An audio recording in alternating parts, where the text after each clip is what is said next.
competitivo. Situación que viene complicando en mucho los bolsillos de los argentinos. Vamos a sumar la voz de un especialista, de otro especialista, David Miazo, economista de Fundación FADA. David, muchas gracias por atender a La Nación Más. ¿Cómo estás? Buen día. ¿Qué tal? Buenos días. Un gusto estar conversando con ustedes. ¿Cómo explicás esta situación que se viene dando de las diferencias tan grandes entre precios en supermercados de precios justos y lo que pasa en los comercios de cercanía? Bien, acá hay dos factores claves. Un factor que va más allá de precios justos, que típicamente estos comercios de cercanía tienen precios más altos que los grandes supermercados. De hecho, fijémonos que las cadenas de supermercados tienen distintos formatos, hiper, formatos super y formatos de cercanía que en alguna cadena se llama market y en alguna otra cadena tiene algún otro nombre, que son los formatos que típicamente vemos más, por ejemplo, en el microcentro en Buenos Aires o en los centros de las grandes ciudades a lo largo de Argentina.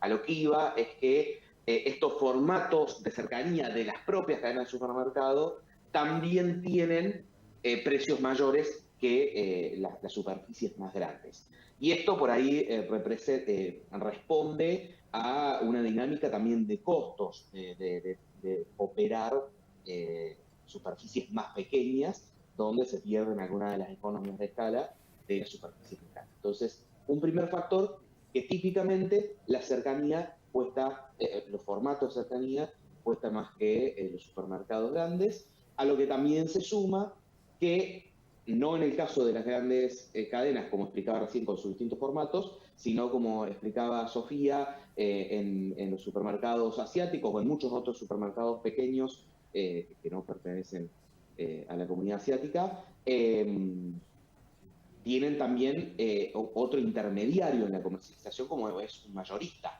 Claro. Entonces, la cadena grande compra directo al fabricante y los supermercados más chicos tienen un mayorista al medio, lo cual le agrega. Esa es la situación normal para todos los productos. Y después, para precios justos, además de todo eso, se le suma que al no estar obligados, o en realidad muchas veces terminan estando obligados con algún otro programa. Recordemos que hace un tiempo se aplicó Super Cerca para estos casos de cercanía particularmente. Pero bueno, al no estar obligados o al no estar supervisados, también lo que suceden dos cosas. Una, o no acceden a los precios mayoristas más bajos bajo estos programas, o dos, aunque accedan, tienden a fijar los precios en el promedio del resto de los productos que están en góndola, por ejemplo. Un agua mineral, como mencionaba Sofía. Si el agua mineral de precios justos está sustancialmente más barata que todo el resto, tienden a poner ese producto, aunque accedan al valor mayorista más bajo, en el promedio de todo el resto de los productos. Entonces eso hace que termine estando más caro que el programa, pero lo cual no necesariamente implica que esté más caro que el resto de sus productos. Claro, que otras aguas. Si entiendo bien lo que planteas, David, es que normalmente y habitualmente estos comercios de cercanía, incluso las grandes cadenas, tienen diferencia de precios más caros que las grandes cadenas, pero en este caso se exacerba porque los precios justos están teniendo congelados o mucho más estables hacia la baja esos productos y por eso se amplía esa diferencia.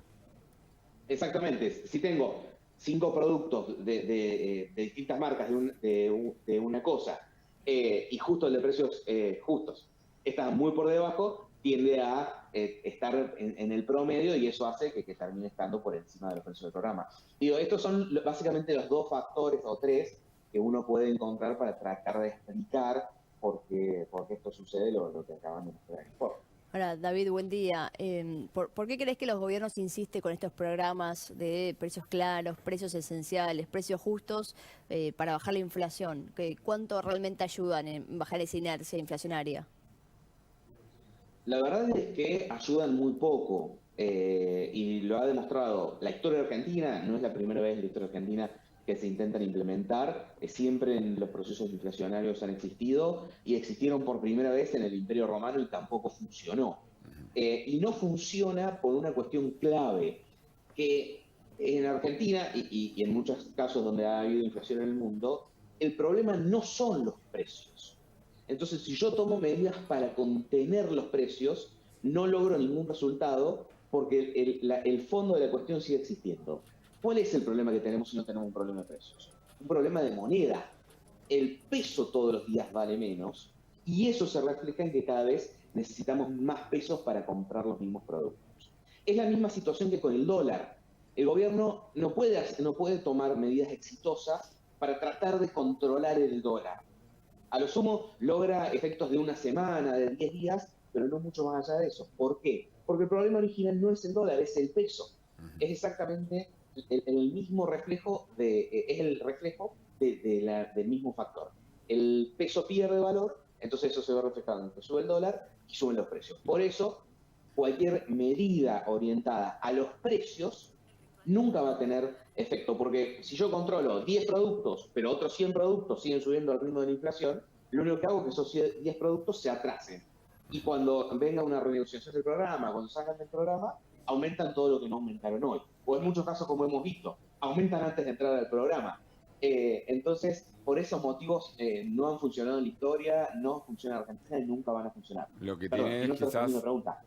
un efecto electoral, ¿no? Digamos, de ánimo en una sociedad que las encuestas suelen dar una aceptación de este tipo de programas. Precios Cuidados se llamaba antes también, otro de los nombres. Y la gente los defiende porque el que va a las grandes cadenas puede ahí acceder a precios más baratos, ¿no? Sí, eso les iba a sumar, que si bien no tienen un efecto contra la inflación, o sea, no logran reducir la inflación del 100 al 80 por sí solos, lo que sí a lo que sí responden también es a una lógica política de mostrar reacción. Bueno, hay este problema, reacciono.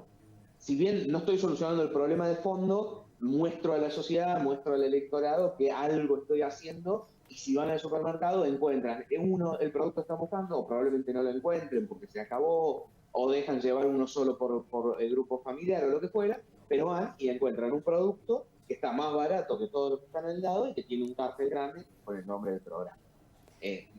Termina teniendo también ese fin político, aunque no tenga un impacto real sobre la inflación.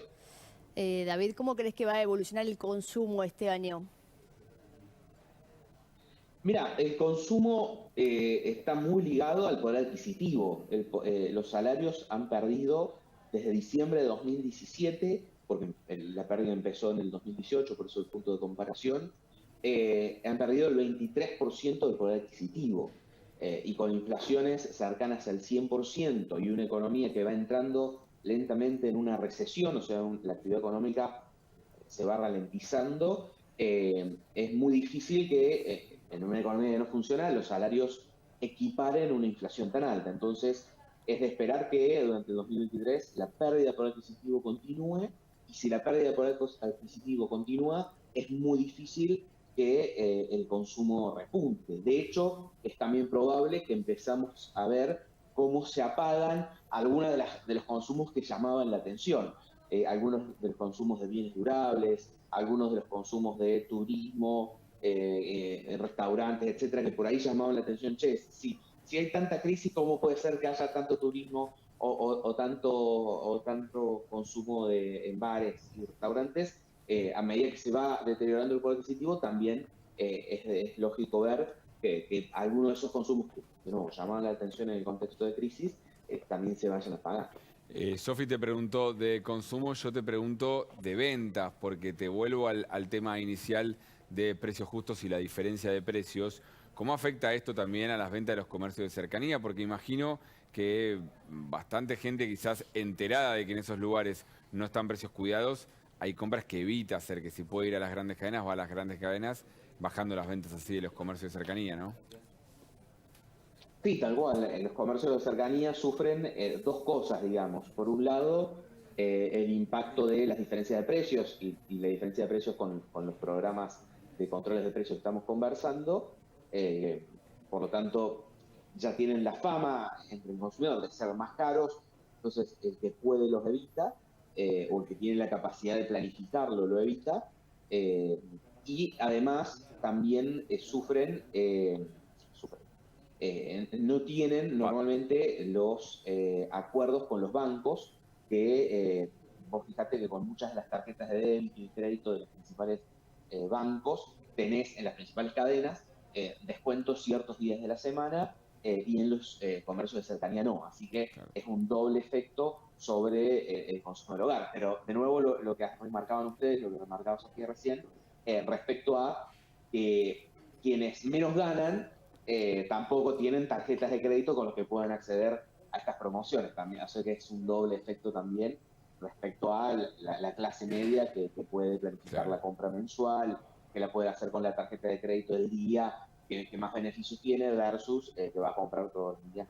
O sea, en esta película de terror se terminan perjudicando tanto los consumidores de menores recursos, ¿sí?, sobre los que tienen más posibilidades, y los comercios de menos recursos o más chiquitos sobre las grandes cadenas. Te sumo también con Sofi Diamante más información con comparaciones de precios, ¿no, Sofi? Exacto, Gaby, porque como contábamos, habíamos ido a un supermercado, a un comercio de cercanía y vimos los precios comparado con cuánto figuran en precios justos.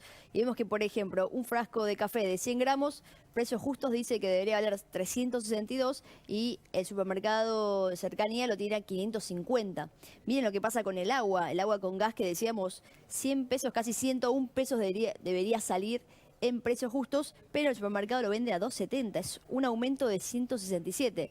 Y te cierro con el arroz, que es algo que se consume mucho, que cuesta 119 un paquete de 500 gramos en precios justos, pero el comercio de cercanía, el comercio de barrio, lo vende a 200 pesos, es decir, un 68% más caro. Estamos hablando, David, de arroz, aceite, agua con gas, no estamos hablando de productos de, no sé, de belleza, si uno quisiera decir alguno más especial. Sí, necesidades básicas, claro. Productos que cubren necesidades básicas y que también, obviamente, quienes menos tienen y también en una situación de pérdida de poder adquisitivo, cada vez el consumo se centra justamente más en todos estos productos de necesidad más básica, debido a que cuando no te alcanza empezás a sacar todos los productos que son más innecesarios. Entonces, también se primariza mucho el consumo, también el consumo se centra en segundas marcas, justamente en detrimento de las primeras marcas, ante la dificultad de poder cubrir todas las necesidades. Justo estamos con algunos problemas de señal, pero se entendió todo muy claro, David. Gracias por este diálogo con La Nación Más. Gracias, un gusto conversar con ustedes, que tengan buena mañana. Igualmente.